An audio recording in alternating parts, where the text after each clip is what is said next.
Good morning. દિનાંક 15/7/2026ના રોજ જે એક મુકેશસિંહ સેંગર કરીને એક ફરિયાદી હતા.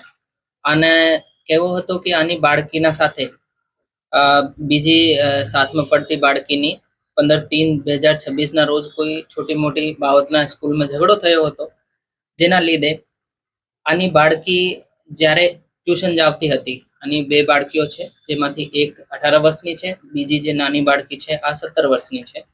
તો એ બાળકીઓ જ્યારે ટ્યુશન જાવતી હતી ત્યારે આરોપી ગુરુદેવ ઉર્ફે દેવ સન ઓફ પ્રીતમસિંહ જેસલ 45 યરના છે, એ અને આની વાઈફ અને આની મધર અને આની દીકરીને મળીને આ લોકોનો પીછો કરી અને પછી એ લોકો બાળકીઓના સામે કાર લઈને આને રોંગફુલી રિસ્ટ્રેન કરી और આ બાળકીઓના ઉપર બેટથી ઓર હાથથી હુમલો કરી આને ગંભીર ઇજાઓ પહોંચાડેલ હતી, જેના લીધે અમારે 16/7માં FIR દર્જ કરવામાં આવી.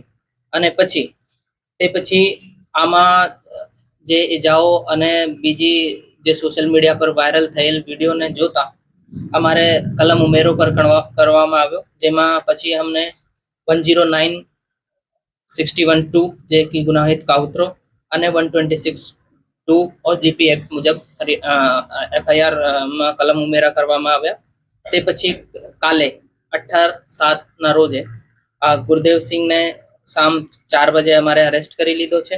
અને જે આની વાઈફ છે, જે પણ આ ગુનામાં સામેલ હતી, આને 17:30 વાગે આને પણ અટક કરી લીધો છે. આનું નામ ભાવિની બેન છે.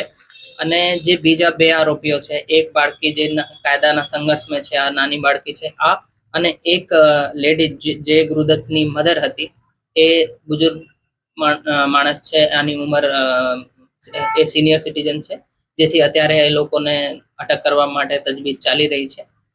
અત્યારે એટલો અમારે પાસમાં આ તપાસમાં ડેવલપમેન્ટ છે. કઈ બીજો કઈ ડેવલપમેન્ટ થાય તો તમે લોકોને ઘટના ઘટી ત્યારબાદ પોલીસનો જે એક્ટિવિટી વાયરલ વિડીયો થયા બાદ જે એક્શન લેવામાં આવ્યો અને ગત રોજ અટક કરવામાં આવી, આમાં આટલી વાર કેમ? નહીં, અમારે શું છે કે આ જે આરોપી અને ફરિયાદી છે એ બંને દોસ્ત પણ છે. એ લોકો સાથમાં બિઝનેસ કરતા હતા, તો એ આના રીતે આપસમાં વાતચીત કરતા હતા કે બાળકોનો ઝઘડો છે તો આપણે FIR કરવી કે નહીં.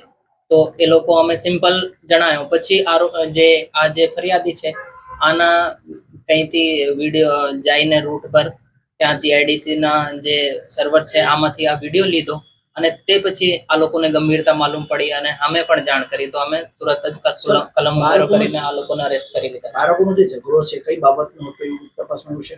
નહીં, અત્યારે આની તપાસ ચાલે છે, પણ જેમ કે બાળકો સ્કૂલમાં પડતા હશે તો નાની નાની બાબતો પર આ લોકોમાં કોઈ છોટી મોટી ઘટના બની હોય, પણ આમાં પેરેન્ટ્સનો ઇન્વોલ્વ થવાથી આ મોટી ઘટનાનો રૂપ લઈ લીધો છે, જેથી આમાં આ ઘટનાને ખાસ